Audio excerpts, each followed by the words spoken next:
ప్రధానంగా మీరు చూసినట్టయితే ఇప్పుడున్నటువంటి కాంగ్రెస్ ప్రభుత్వం అనుక్షణం కేసీఆర్ గారు జపం చేయడం, అనుక్షణం కేసీఆర్ గారి పరిపాలన బాగాలేదని చెప్పడం తప్పితే మరి వాళ్ళు ప్రజలకు ఏం చేస్తున్నారని మాత్రం ఇప్పటికి కూడా చెప్పడం లేదు. అన్ని రకాలుగా ప్రజల్ని ఫెయిల్ చేసి నిన్న మొన్న వరదలు వస్తే కూడా కనీసం ప్రభుత్వం ఆదుకోలేనటువంటి దయనీయమైనటువంటి పరిస్థితిలో ఉన్నది. అంతేకాదు మేమందరం ఎంపీలుగా పనిచేసినటువంటి అనుభవం ఉంది. కేసీఆర్ గారు అయితే యూరియా కోసం మమ్మల్ని 6 నెలల ముందు నుండి చేజ్ చేసేవాళ్ళు. మీరందరూ వెళ్ళండి, తీసుకురండి, మంత్రుల్ని కలవండి, యూరియా ముందే తెచ్చుకుందాం, స్టాక్ పెట్టుకుందాం అని చెప్పి. అంటే ఒక పద్ధతి, ఒక ఆలోచన, ప్రజల పట్ల కన్సర్న్ ఉన్న ప్రభుత్వాలు ఎట్లా నడుస్తాయో ఒక తార్కాణంగా పనిచేసి చూపించినటువంటి కేసీఆర్ గారు ఒక పక్కన ఉంటే, ఇవాళ కాంగ్రెస్ పార్టీ లిటరల్గా కంప్లీట్గా ప్రజలను సేవ చేయడంలో, ప్రజలకు సేవ చేయడంలో ఫెయిల్ అయినటువంటి పార్టీగా కనిపిస్తున్నటువంటి సందర్భం. మరి అటువంటి పార్టీ కేసీఆర్ గారు తరతరాలకు తరగని ఆస్తిగా కట్టినటువంటి కాళేశ్వరం ప్రాజెక్టును మరి బద్నాం చేస్తూ, అందులో ఒక చిన్న పార్ట్ మేడిగడ్డ అనేటటువంటిది, మహాసముద్రం లాంటి కాళేశ్వరం ప్రాజెక్టులో మేడిగడ్డ అనేది ఒక చిన్న పార్ట్. ఆ చిన్న పార్టులో ఒక 3 పిల్లర్లు కుంగిపోతే 2.5 ఏండ్ల నుంచి అదే లొలి పెడుతున్నారు. కాళేశ్వరం మొత్తం కూలిపోయింది, కాళేశ్వరం మొత్తం కూలిపోయిందని మాట్లాడుతున్న సందర్భం. ఇక దానికి నిన్న పరాకాష్ఠకు చేరుకున్నది. అసెంబ్లీ వేదికగా అనేక మాటలు కేసీఆర్ గారిని అనడం. నేను కేసీఆర్ గారి కూతురుగా, కేసీఆర్ గారిని దగ్గర నుండి చూసినటువంటి వ్యక్తిగా చెప్తున్నాను. ఫస్ట్ టైము ప్రభుత్వంలోకి రాగానే, అధికారంలోకి రాగానే ఒక 6-7 నెలలు అయితే కేసీఆర్ గారు తన ఆఫీస్ రూమ్లో ఒక టేబుల్ మీద ఒక వాల్ అంతా కూడా పెద్ద టీవీ స్క్రీన్ ఉంటే 6-7 నెలలు కంప్లీట్గా రీసెర్చ్లోనే ఉన్నారు. ఎట్లా నీళ్లు తీసుకురావాలి తెలంగాణకు, ఏం చేయాలి మనం అనేటటువంటి రీసెర్చ్లు ఉన్నారు. అటువంటి వ్యక్తి మీద ఇట్లాంటి నిందలేయడం అన్నది నిజంగా దారుణం. కేసీఆర్ గారికి తిండి ధ్యాస ఉండదు, డబ్బు ధ్యాస ఉండదు, ఉండేది ఒకటే, కేవలం తెలంగాణ ధ్యాస. నేను దాదాపుగా 2006 నుండి యాక్టివ్గా పాలిటిక్స్లో నేను కూడా పాల్గొంటూ వస్తున్నాను, తెలంగాణ ఉద్యమంలో పాల్గొన్నాను. అప్పటి నుంచి ఇప్పటి వరకు కూడా నేను చూస్తున్నా, ఎప్పుడు కూడా కేసీఆర్ గారు తెలంగాణ విషయం తప్పితే, ప్రజల విషయం తప్పితే పర్సనల్ విషయాలు మాట్లాడే టైము 0.1% కూడా ఉండదు. అటువంటి ఒక మహానేత మీద, అటువంటి ఒక మహానాయకుడి మీద ఇన్ని అబాండాలు వేస్తూ, దాన్ని రోజుకొక రీతిగా చెప్పుకుంటూ, మాట్లాడితే చాలు కేసీఆర్ అవినీతి చేసిండు, మాట్లాడితే చాలు కేసీఆర్ ఏదో 1,00,000 కోట్లు దోసుకున్నాడు, నిజాం కన్నా రిచ్ అవ్వాలనుకున్నాడట. డెఫినెట్గా నిజాం బాటలోనే నడుస్తాం. నిజాం కట్టిన ఉస్మాన్ సాగర్లోనే కదా ఇవాళకి కూడా హైదరాబాద్ ప్రజలు నీళ్ళు తాగుతున్నది. ఆ నిజాం ఆదర్శం, ఆ నిజాం స్ఫూర్తి అని కేసీఆర్ గారు చాలా సందర్భాలలో చెప్పిండ్రు. ఇవాళ కాళేశ్వరం కడితే నేను చెప్తున్నా గ్యారెంటీగా ఇంకా 200 సంవత్సరాల తర్వాత కూడా తెలంగాణ బిడ్డలు కేసీఆర్ గారిని తలుచుకుంటారు. అటువంటి గొప్ప ప్రాజెక్టు కాళేశ్వరం ప్రాజెక్టు. ఆ ప్రాజెక్టు డెప్త్ అర్థం కాక, తెలంగాణ భౌగోళిక స్వరూపం మీకు అర్థం కాక, మీకు తెలంగాణ పట్ల అవగాహన లేక, కేసీఆర్ గారికి ఉన్న నాలెడ్జ్, ఆయన ఎక్స్పీరియన్స్, ఆయన ఉమ్మడి ఆంధ్రప్రదేశ్లో ఆయన అనుభవించినటువంటి వివక్ష, ఇప్పుడున్న ముఖ్యమంత్రి గారు ఉమ్మడి ఆంధ్రప్రదేశ్లో కూడా మనకు వ్యతిరేకంగా పనిచేసినటువంటి వ్యక్తి, ఇప్పటికి కూడా పక్క రాష్ట్రం ఎజెండా అమలు చేసేటటువంటి వ్యక్తి, ఇప్పటికి కూడా అక్కడ బనకచెర్ల కడతా ఉంటే మాట్లాడినటువంటి వ్యక్తి. అటువంటి వ్యక్తి నిన్న పొద్దు నుండి సాయంత్రం వరకు అసెంబ్లీలో కేసీఆర్ గారిని ఎన్ని అనరాని మాటలు అన్నారు, వింటుంటే గుండె తరుక్కపోతా ఉంది. ఎందుకోసం అనాలి అన్ని మాటలు కేసీఆర్ గారిని? కేవలం రాజకీయ లబ్ధి పొందడానికి మాత్రమే, అంతకుమించి ఏమీ లేదు. ఇదే రేవంత్ రెడ్డి గారు అంతకుముందు ఒక టీవీ ఇంటర్వ్యూలో చెప్పారు, కేసీఆర్ గారికి పైసల మీద ఆశ లేదు, పాపం ఆయనకు మీటింగ్ పెట్టాలంటే కూడా పైసలు ఎప్పుడు కావాలంటే అప్పుడు చూస్తారు ఎక్కడున్నాయని, కానీ అప్పటిదాకా ఆలోచన కూడా చేయరని. మరి అటువంటి కేసీఆర్ గారి మీద ఇంత కుట్రపూరితంగా అభాండాలు ఎందుకు వేస్తున్నారు? వేసేటటువంటి అవకాశం ఎవరిచ్చారు అన్నది కూడా ఇవాళ బీఆర్ఎస్ పార్టీ శ్రేణులు కూడా ఆలోచన చేయాలి, తెలంగాణ ప్రజలు కూడా ఆలోచన చేయాలి. ఎందుకోసం వస్తుంది కేసీఆర్ గారికి అవినీతి మరక, ఎవరి వల్ల అంటుంది అలా? అది ఆలోచన చేసుకోవాలి కదా మనం కూడా.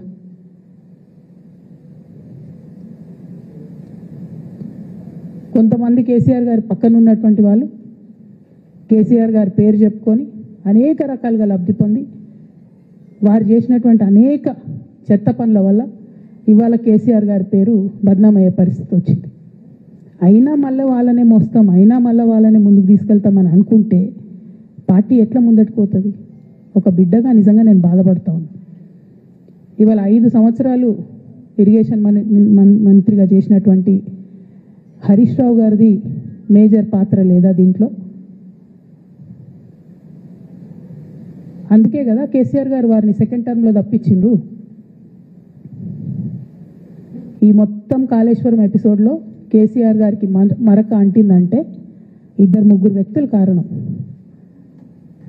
మాజీ రాజ్యసభ సభ్యుడు ఒకలైతే, హరీష్ రావు గారు ఒకలైతే, మేఘా కృష్ణారెడ్డి గారు ఇంకోటి, మేఘానో బోగానో ఏదో.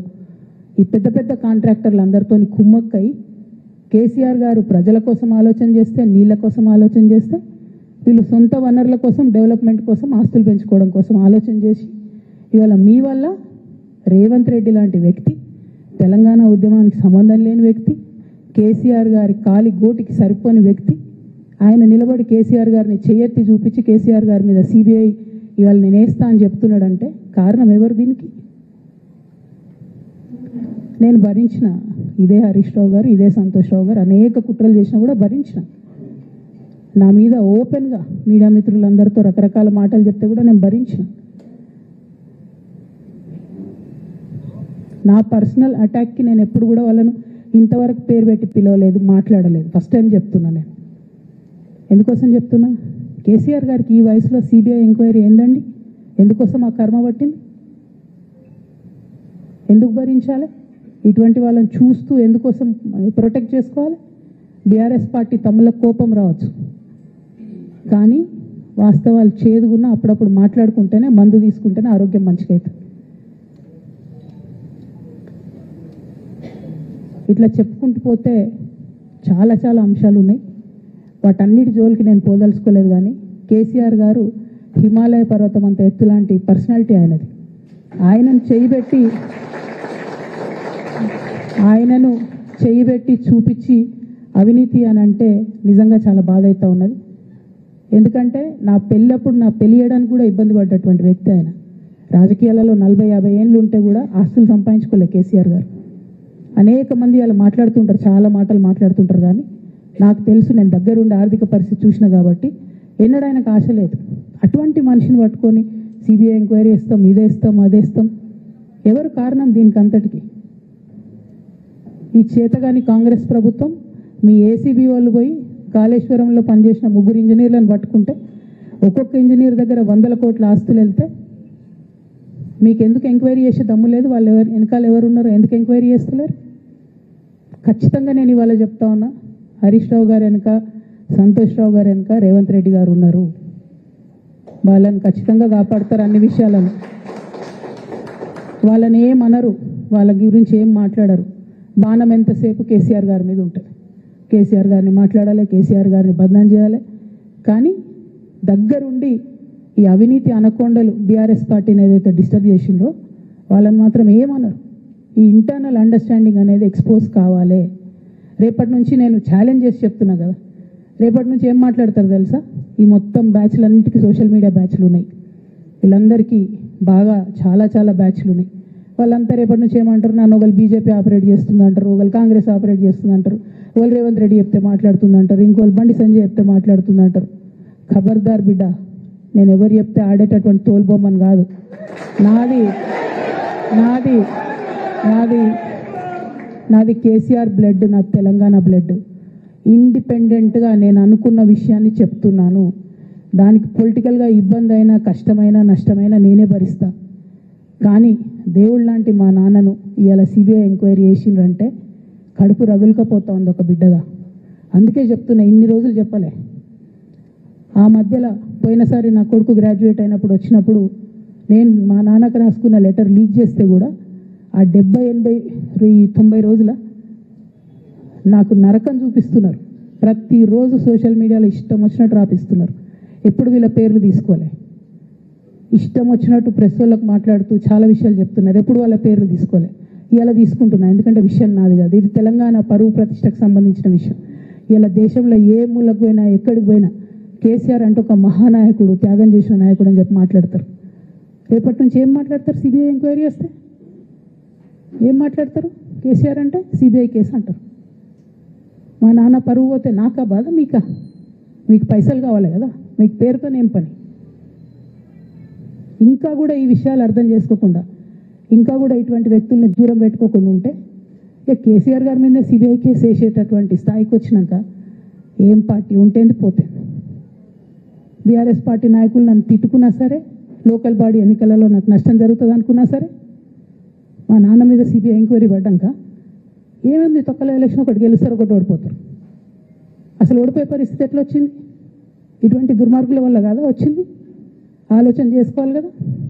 ఓ అంటే నా దగ్గర పైసలు ఉన్నాయి, టీవీలు ఉన్నాయి, సోషల్ మీడియాలు ఉన్నాయి, ఏటు పడితే అటు మాట్లాడతామంటే తోలు తీస్తాం చెప్తున్నా నేను. గీత గీసుకుంటాం బిడ్డ. మీరు ఒక్క కమెంట్ పెడితే మేము 10 చేస్తాం.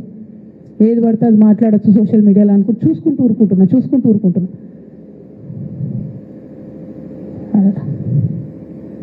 పెద్ద సార్ దగ్గరకు వచ్చినాక ఇక కాంప్రమైజ్ అయ్యేది ఏం లేదు. ఘోష్ కమిషన్ వేసిన రోజే నేను చెప్పిన, ఎందుకు రియాక్ట్ కాలేదు పార్టీ అని అడిగిన ఆ రోజు. నిన్న సిబిఐ ఎంక్వైరీ వేస్తున్నా అని రేవంత్ రెడ్డి గారు అసెంబ్లీలో చెప్తే తెలంగాణ బంద్ ఖాళీ వద్దా, బగ్గు మనొద్దా? తెలంగాణ ఎట్లా మాట్లాడతారు? నిజంగానే మనిషి అవినీతి అయితే, నిజంగానే మనిషి డబ్బులు తినోడైతే వేరు మాట. ఆయనకు తిండి మీద కూడా ధ్యాస ఉండదా బాబు? తెలంగాణ అదే పిచ్చి.